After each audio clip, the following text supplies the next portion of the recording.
Yan mga kapatid, oh. Yung gumagawa ng bahay, para ding sundalo. Tingnan mo. May extension wire, grinder, barena, welding machine, may lagari, may pangkating sa bakal, may pangkating sa tiles, tapos may pambapping yan kapatid. May palita, gunting, pait, sinsel.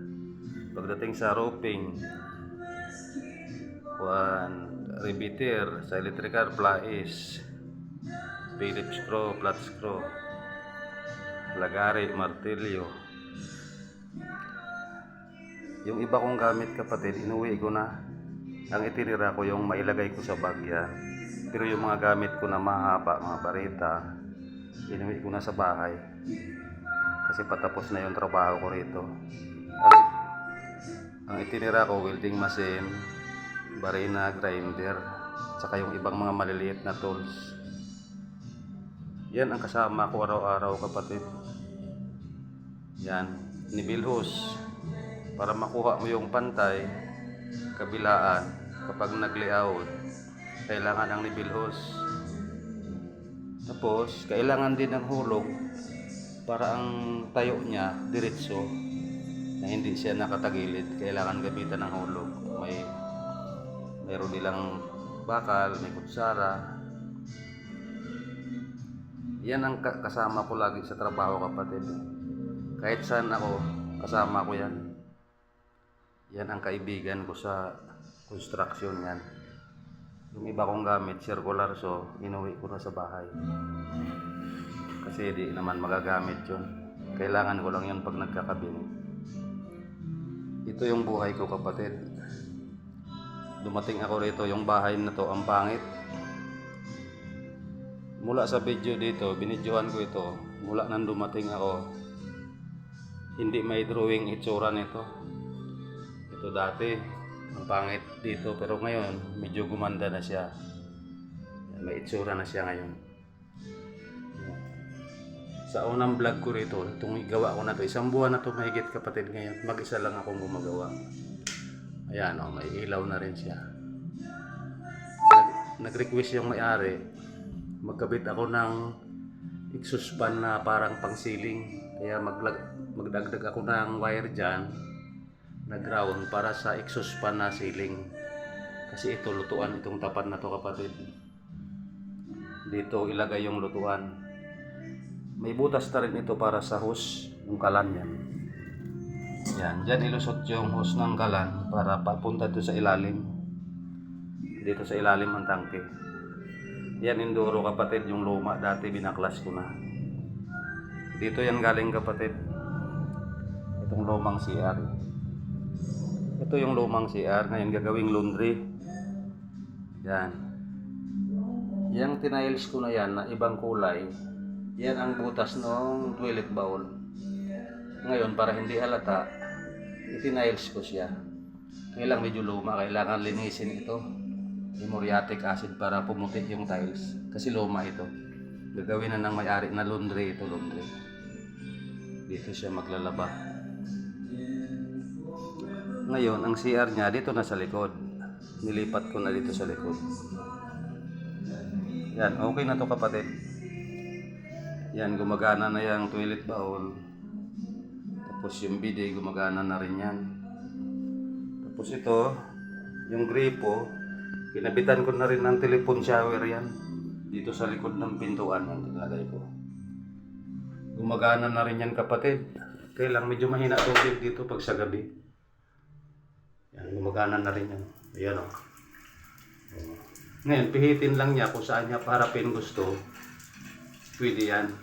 Gumagana na yan. Yan.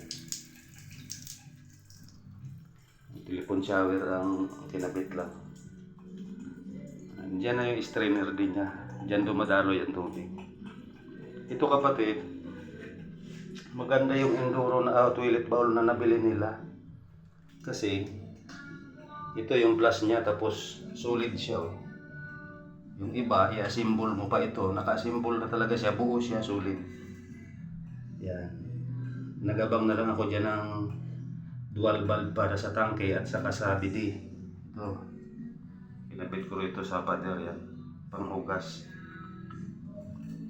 Ang ganda nitong plus nito kapatid. Pipindutin ko. Ang ganda.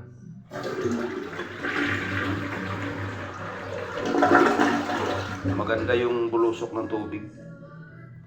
Kasi nilagyan ko rin ito ng ventilasyon para magkaroon siya ng hangin. 3/4 lang na kulay blue na tubo nilagay ko dyan. Yan, palusot ko yan sa bubong. Ayun dyan may uka na konti.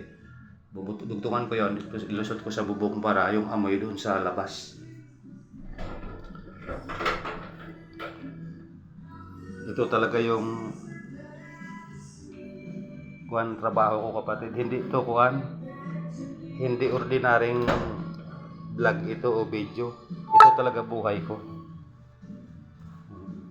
Ito talaga ang buhay ko. Hindi piki, talagang buhay ko. Ito yung binuhay ko sa kang pamilya. Araw-araw challenge. Yung mga gamit na yan ang katuwang ko sa trabaho. May lagari, bakal, may lagaring kahoy, martilyo. Mas pag kinarga ko sa bagyan kapatid, hindi ko mabuhat lahat. Mabigat na. Yung iba, inuwi ko na kasi patapos na ito. Mga retouch na lang gagawin ko rito. Tapos yung dagdag doon na exhaust fan, yan may ilaw na rin doon kapatid yun.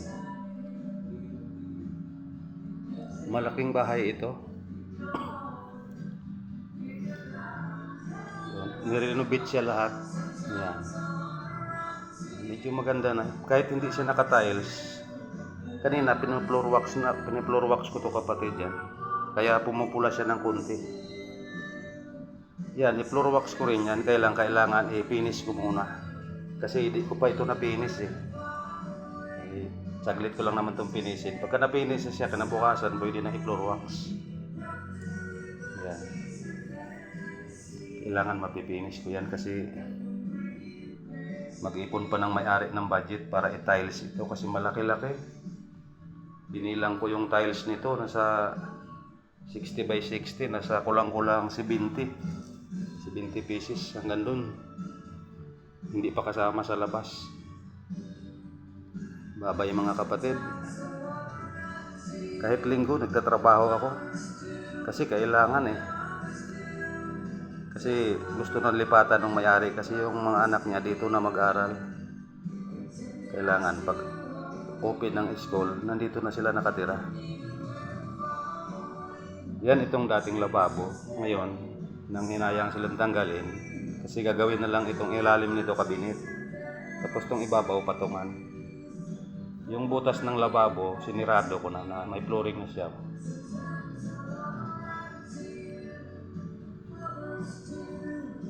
Babay mga kapatid. Ito yung trabaho ko, hindi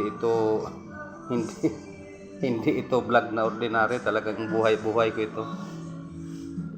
True story talaga ito kapatid. Bye-bye.